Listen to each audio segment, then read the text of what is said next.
Me të vërtet, njeriu duhet që ta sfidojë ignorancën e tij duke e hap mundësinë e ndëgjimit.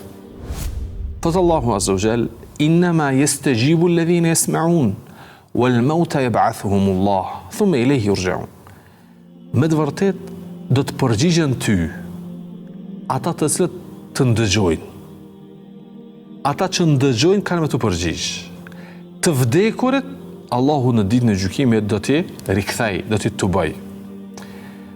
Ky ajet po tregon se ata të cilët të përgjigjen në largim nga idhujtaria, në adhurim të Allahut Azza wa Jall ashtu siç duhet, në ndjekjen e rrugës së saktë, në distancimin nga mëkatet, në gjithë atë që thret pejgamberi sallallahu alajhi wasallam. Kush përgjigjet në te?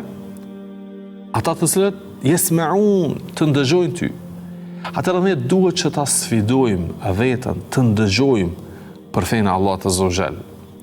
Ta sfidojmë veten që të mos bim pre e propagandave, të mos bim pre e thashëthëmeve, të mos bim pre e do të thotë njerëzve që mundohen të shpifin, të etiketojnë e pastaj ti mbetesh larg nga e vërteta dhe realiteti dhe mjaftohesh me ato që janë duke u thënë nga njerëzit që janë keqadashës. Për këtë, gjithë ne duhet që të ndëgjojmë për të vërtetën, ama të ndëgjojmë nga burimi, të ndëgjojmë nga origjina e saj, të ndëgjojmë për Allahun Azza wa Jall nga libri i tij, të ndëgjojmë për Muhamedit sallallahu alaihi wasallam nga fjalët e tij, ta mësojmë fenë Allahut Azza wa Jall nga njerëzit kompetent që e shpjegojnë atë.